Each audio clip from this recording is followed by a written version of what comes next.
Okay, good morning. Buy and sell Bob here. New addition to the family. This is a 1994 Boston Whaler jet boat, and they call it a Rage 15.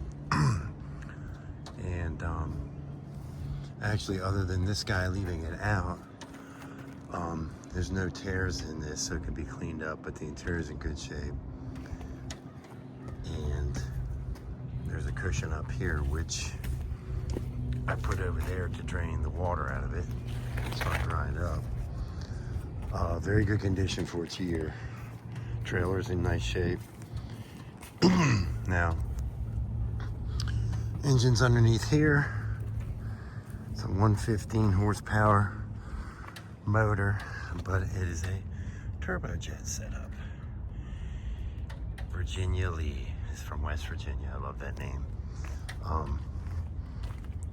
So I am going to clean this thing up, get it running, and see what she does. There's a fire extinguisher there. Little gauge set. That's kind of cool. So obviously this thing must have lived in a garage. I mean, this stuff will clean up. Thank God this is not ripped. It looks like in really good shape, and I have a cover for it. So a little bit later on, I'll unstrap this and show you the engine. Well, I guess we could just do that now. It's not a big deal. There's where you put the gas in. Mixed fuel 50 to 1. It's kind of nice. If you've had multiple beers and you forget, just in case. All right, let's see. That unlatches there. Let's see how we can open this up. Okay, here we go.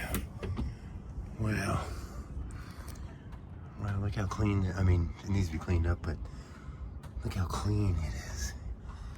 That motor, that's pretty clean for a 94. And it's basically an outboard motor head fabricated in here to accommodate that jet drive. So I'll do a video on it explaining the history of this boat, how many years they made it, etc. Here's another little area here. I knew this probably opens up. Oh boy, this is dirty in here. Let's see what's under here. Wow, look how clean that is. There's the fuel tank. Yeah, it'll be okay. I'll be able to clean it up. You want to get all this stuff nice and dry so it doesn't start rotting. What do we got here? A blower fan. Nav lights, bilge pump. That's pretty cool. A little horn built in down there. Then we got a compartment here. He said he had a new battery. Look how clean that is. Oh my God, that's nice. Some kind of gaskets for a carburetor or something. A little horn. Set of keys. There's the two plugs right there.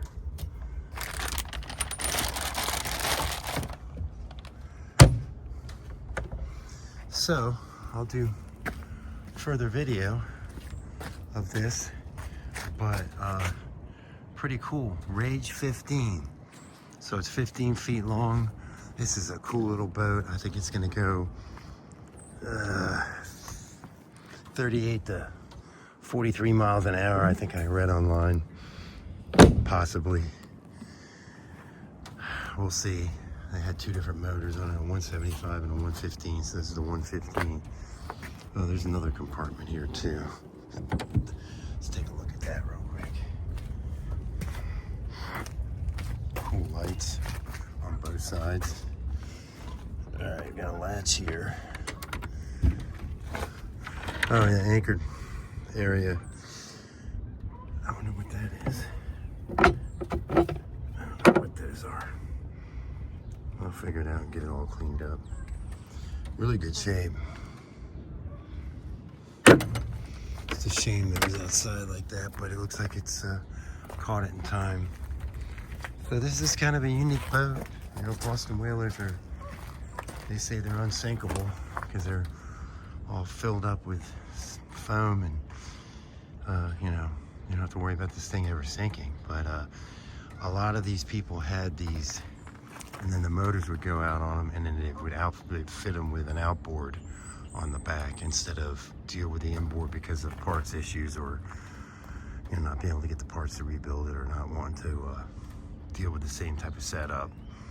This thing only draws like 4 or 5 inches. It's really, really cool to go ahead in the creek here, maybe run out, go do some fishing, go to the bar, maybe even tow behind my other boat. Have to kind of look into that, because you got to be careful when you're towing these jet drives. The water can get up inside the pump if you're towing it too fast. A lot of regular jet skis, you think you can just tow them behind a boat, but you end up flooding them, and it could be an issue. So you got to always double check before you tow any kind of jet drives to see if it's even feasible or not. But it'd be really cool to have this boat, once I get it running, maybe tow it behind, do a video towing it behind, and then heading over to the bar, maybe spending the night out somewhere, and then use this for a little runner boat.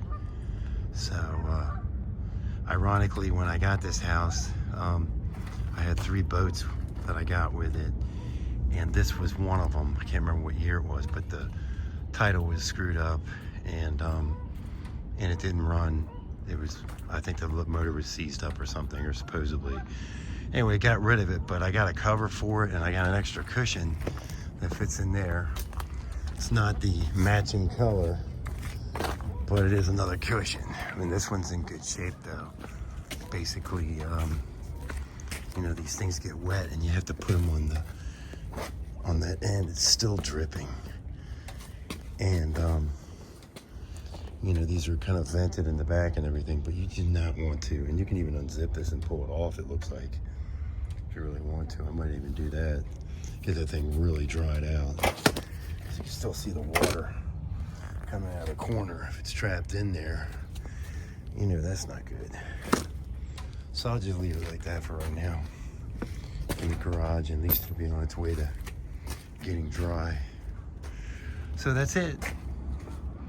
Again, 1994 Boston Whaler jet boat, Rage 15. A very cool boat. A lot of people don't even know about it.